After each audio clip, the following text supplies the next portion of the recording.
of David Dobrik's vlogs, and he is posting this in a series called Accountability to All Content Creators, and I thought it was important to share because, once again, David has not addressed this, nor has Jason or anybody else in the group who has said. He has a whole series of it, but this is just part 3. God, looking at those girls. Yeah. So what was that? You got away with it.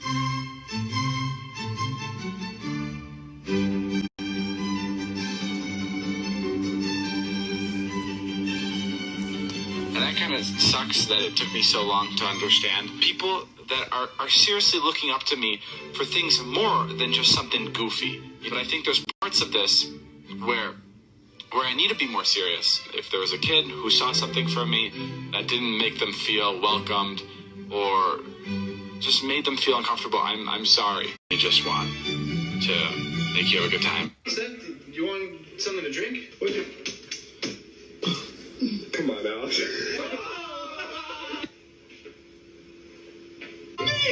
Going to the police station to turn you in. That song by Kid Cudi is called No Nigger. I think the song's called Day and Night. Copper toe, nigga.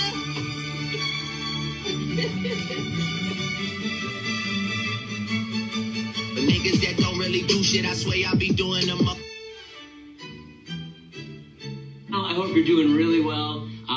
Today we have Andrew Bachelor here, also known as King Batch. There can only be one king of five. It's me, bitch. It's Batch. Oh, focus bomb. Jerome, happy. Find out what. Once again, I feel the overall justice to not get anyone canceled or say this is a bad person.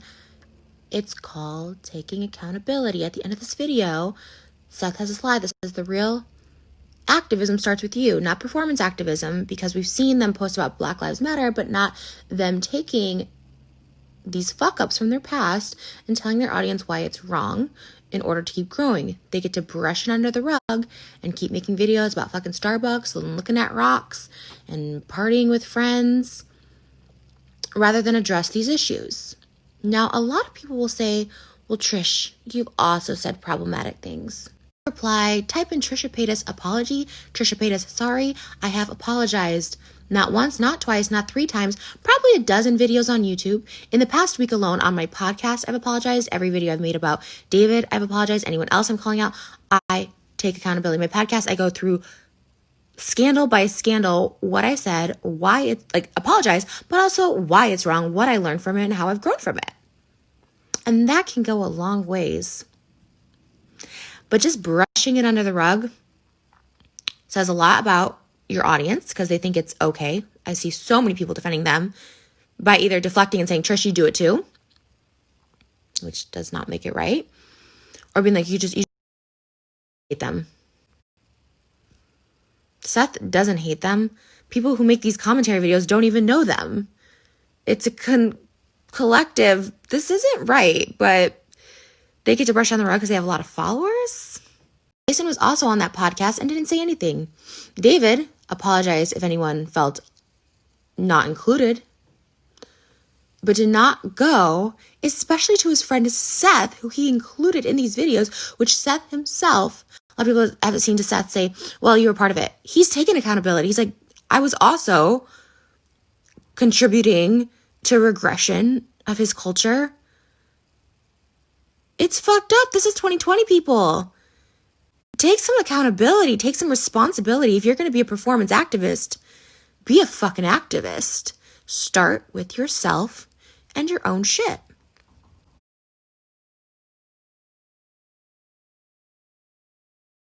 Last tweet was by Elton Casti.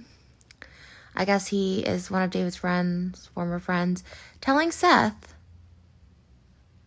a person of color, who has said how uncomfortable the jokes about his race, the watermelon jokes, the blackface, the taking him to jail, not only does he take accountability for participating in those vlogs, but also holding David accountable for perpetuating those stereotypes to lots of his fans who are still defending him to this day. Like, there's tons of fans still defending David because David doesn't say anything. And guess what? These people think it's completely okay because it was a joke, or Seth was part of it at the time. Or, better yet, I love the ones, well, Trisha, you do it too, which is, okay, so David's exempt. Watch my latest podcast.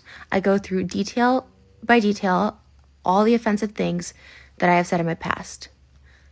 I apologize, which I've done multiple times before. David has not. I take accountability and I say why it's wrong.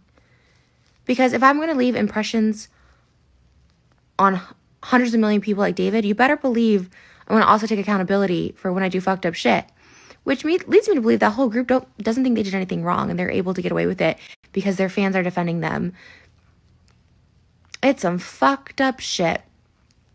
I support Seth, but for Elton, a white guy, to tell a person of color, hey, deal with this in private, even though David had made vlogs upon vlogs, hundreds of millions of views, hundreds of thousands of dollars off of these racist jokes, but he wants him to deal with it in private. If he ain't speaking about it publicly, he ain't acknowledging it privately. I'm just going to tell you that.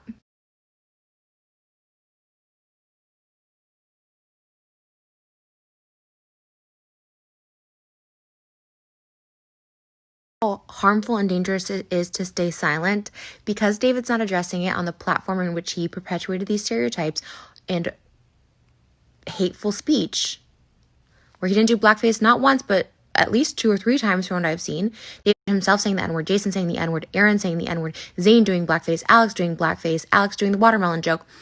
By them not acknowledging it, do you see his fans' response? Blaming other people, being like, oh, talk about this in private. Oh, you don't have a problem back then. As if that's excusing any of this behavior. It's alarming. It's insane. So either David and his friend group think they are just so high and mighty and they don't need to address it because David has some fake ass PR bitch helping him that doesn't know shit. I mean, like, oh, stay quiet. Being quiet is complicit, and that means you condone the behavior that you did. David so briefly mentioned something. Single one of those people staying quiet. Zane, Aaron, David, Jason, Alex. They're just saying they co-sign that behavior. They're not acknowledging it. They're not saying it's wrong. They're not trying to educate their fans to be like, hey, this was wrong. And as a result, we have thousands of fans condoning and defending racist behavior. Beautiful.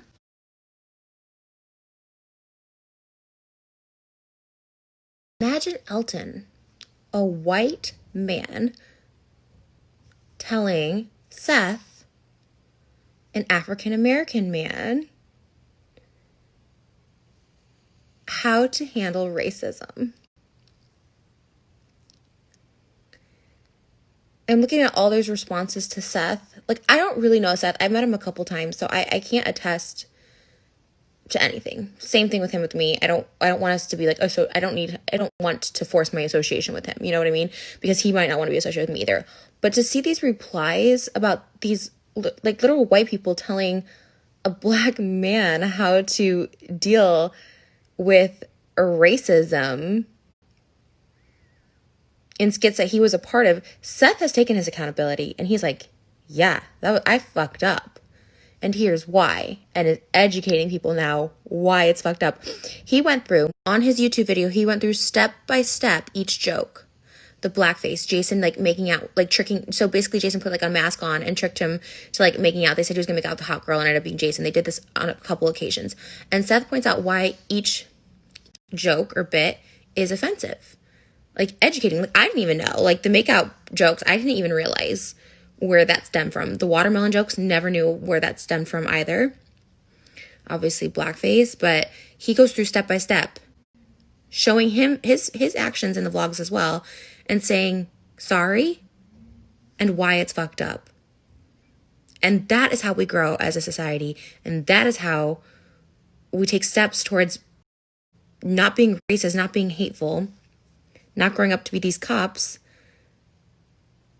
that hold these grudges against people of color for no reason. Say it louder for the people in the back, because people can't fucking hear, I guess. I have apologized. I will continue to apologize. I've gone step by step through every problematic thing that I've done. I have researched and have educated myself on why it's offensive, and now I'm doing the same for other people. Because now all I can do is be an activist for something I myself was once ignorant on. Imagine if David or any of his other friends even held 1% of accountability in this, like how much of an impact they could have on their viewers. These mindsets would start changing.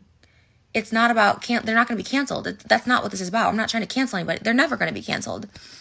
You know, they're always going to have a fan base, but imagine if they use that for educating people about the ignorance that they themselves have purged onto the internet forever. Then vlogs are still up. David's been deleting a lot of vlogs, but I'm not acknowledging why. And that's very problematic.